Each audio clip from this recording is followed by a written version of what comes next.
96.7 KCAL rocks. Yes, on your Thursday time to talk some sports. One of my favorite things to do with our guy, Pep. Pep, what's going on? Yo, Patrick in the morning. You know I love it too, man. We are in NFL football season right now. We got another big slate of games. And we actually had some big news going down, not only for the Rams, but also with some local ties. We'll get into that right now. Rams versus Bengals. That's not till Monday Night Football. But the Rams trading away Cam Akers, who was kind of their premier running back, helping them get to the Super Bowl and win it 2 seasons ago. Well, they traded him to the Minnesota Vikings. The Vikings right now are at 0-2, and their starting running back is our guy, Alexander Mattison, the pride of San Bernardino High School. So what does that mean with Cam Akers being added to Minnesota, trying to jumpstart an 0-2 team? But man, we love Alexander Mattison. This is his chance to be running back number 1, right? So how's that going to work in Minnesota? I'm very curious. We're going to find out as the Vikings are going to play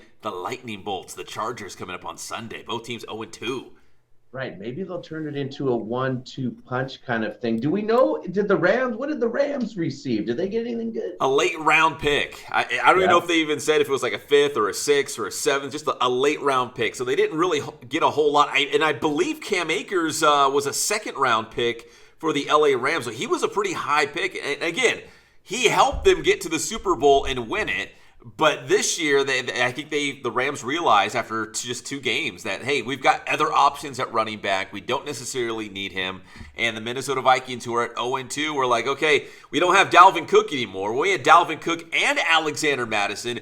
It was great. And a lot of NFL teams do this, where they have not 1, but at least 2 good running backs they can go to. So maybe Minnesota's trying to go to that running back by committee again, just because it works out on the wear and tear of their running backs. They feel like the longevity and their productivity will last longer. Maybe all season long we'll have both guys. Yeah, I think you're right. But it was kind of okay. Yeah. Like when I saw it yesterday, I was like, wow, didn't see that coming.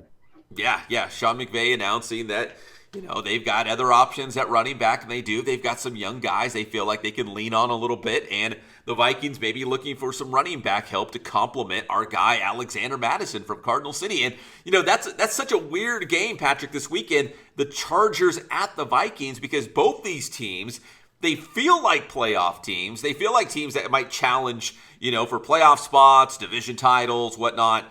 But they're both 0-2. Like, if you go to 0-3 after this week, all of a sudden it feels like, oh man, that is I know it's just 0-3, but that feels like a mountain to climb when you're trying to get out of that. You are right, but they do also feel like 2 teams who cannot get over the hump. Yeah. They can't. They really do. You know what? Like, if there was a team in the Midwest or the East that kind of felt like the Chargers here out West, I kind of feel like it's the Vikings. Always high hopes, always a lot of talent, always big expectations, but they always kind of not make the playoffs, or they bow out in the first round of the playoffs. Like, they just feel like they can't get out of their own way and get to, maybe a conference championship game, let's say. Right. It's like they always need that special play, and they just can't do it at the right time, it feels like. It's weird. Yeah, it is. It is weird. And they're kind of like looking in the mirror at each other in a strange way. So that's a big game this weekend, and we'll keep an eye on Alexander Mattison, and if Cam Akers is available. I don't know if he will be available and ready to go by this Sunday. But, it's a very intriguing game as these teams try to get their first win of the season. Yeah. Hey, we got a game tonight, man. It's my 49ers. Thursday night football, 49ers at home. Their home opener against the New York Giants, who are coming off a dramatic win in the previous week against the Arizona Cardinals, right? They were down big, and what do they call Daniel Jones? They call him Danny Dimes. They battled back. The most undeserving nickname ever.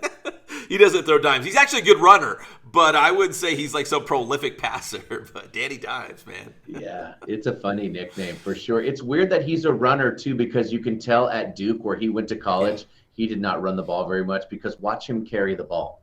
It's way away from his body, but he's just a freak athlete. He can run. Yeah. Maybe not the most graceful looking quarterback when he takes off, but he does get it done. So Giants 49ers tonight on Thursday night foosball. Let's talk some college, Patrick. Not just college football, but the whole sports world still talking about, Coach Prime, Deion Sanders, and the Colorado Buffaloes. We touched a little bit about this on Monday earlier this week. That that was a great win for Colorado against Colorado State, but now they're going to really level up. The energy is going to be different as they go to Eugene to take on the Oregon Ducks. Like, if Colorado is for real, and I know they're going to be shorthanded, missing arguably their best player, Travis Hunter, but now it gets for real, man. They're going to play a highly ranked Oregon Ducks team. Now we get to see where they measure up. Here we go. They're going to go against a real quarterback. Bo Nix, very experienced, and a team that's ready to fight. So we'll see. It looks like Colorado's ready to fight too. We'll see if they can hang. What's crazy, too, is Colorado is so good, but they still sneak in time, at least for Coach Prime and his son, the quarterback, Shedeur. They still sneak in time to, I guess, do commercials and all these podcasts. They were on this podcast with the great Tom Brady. I don't know if you heard this, but yes. Coach Prime asked, Tom Brady, with Shedeur right there, his son, hey, do you think a college quarterback should be rocking a Rolls Royce? Because I guess apparently Shedeur has a Rolls Royce, his son, a college quarterback. And Tom's like, no, he should spend less time in that car and more time in the film room. Forget about that car. Just go get better. That's what Tom Brady was telling Deion's son, and Deion's like, amen, you are right. Deion was like, you need to hear this, Shedeur. He said, you need to get your ass in the film room. It was awesome. That's exactly what he said. Listen, even with the name, image, likeness stuff right now, how many college kids have a Rolls Royce? 0.0001%, man. It's just Shedeur. But Tom Brady sees the talent. He knows he's already talented. He knows how good he can be. He just wants him to be better. Get in the film room, man. Just go don't worry about what, you're behind the wheel of whatever car. Get in the film room, man. Get better for your team. He's like, you're going to need it. You're going against Oregon. I believe they're a 21-point dog. Yeah. Oh, Oregon's good, man. Oregon's still good. Don't make no mistake. Oregon is still good. So we're about to find out. Here they come. Here they go. For USC, they're ranked number 5 right now in the country. They're going to play at Arizona State. The Sun Devils are horribly bad right now. That should be a huge blowout win for USC. But UCLA playing on the road at Utah, another Pac-12 action. That's probably one of the sneaky better games, I think, of this weekend, UCLA at Utah. We'll find out if the Bruins have something going this year, because Utah's always tough, definitely tough in Salt Lake City. The toughest, man. Anytime you play Utah, you have to bring your toolbox or you're going to get whooped. Remember, the Utes beat Florida Gators in that season opener. I always go back to that. They're that good.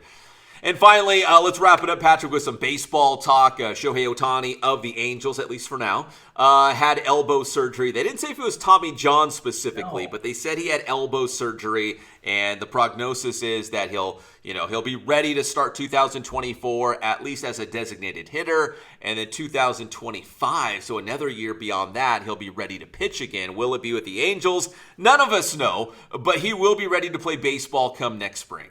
Yeah, so, and I mean, the big news is he's not going anywhere as far as we know, correct? No, I mean, not yet. In fact, he even had something, a little message he had for the fans, and at the end he said, "Go Halos." So I don't know if you want to read into that too much. He's like, hey, guys, I'm cheering on the team. I had this procedure done. I'm going to be ready for next year, blah, blah, blah, blah, blah. Go Halos at the end. I have to admit, I kind of like that. Not, hey, I have to go to this team that's already good so I can get a ring. No, I'm going to try to do it here. I respect that. Yeah. Yeah, I'm feeling more and more like he might be back in an Angels uniform, but I could be wrong. So, because the Angels, he wants to be on a winner right now. And if you're following baseball, the Angels are already eliminated from playoff contention. And that American League West right now, Patrick, has never been better. It's brutal. Houston's great. Seattle's very, very good. Texas is very, very good. That American League West is tough right now. And the Oakland A's will not be down for forever. They're consistently good, too. So that American League West is tough. It is tough. My kids are Mariner fans, but I'll tell you what, they are Ohtani fans. And when they go to the Angel game, they can feel, and they told me, they're like, it's a weird feeling when he comes up to bat. I'm like, that's electricity. Yeah. In New York, they call it juice. Yeah. Juice is in the building. Yeah, and there's not a lot of guys that have that juice, right, that can provide that electricity. Like when they come up to bat or they're on the mound, everything else stops, right? All eyes are on him. And that's an awesome feeling. You're seeing something special. Yes, absolutely, man. He's one in a generation, I guess. Yeah. That AL West is going to be one hell of a battle. We'll have to see what happens. I'm hoping my Mariners can do it. The Dodgers really gave him an attitude adjustment. We'll catch up more and get closer to it on Monday with our guy, Pep. Tell him how to get your stuff. Yeah, I think less than 10 games left or around there on the season, so it's going to be a lot of fun. In the meantime, get my stuff on Inland Sports, Facebook, Instagram, Twitter. We also got the Inland Sports YouTube channel, so I know you're already hanging out on YouTube. Go check it out. That's Inland Sports. Thanks, Pep. Boom.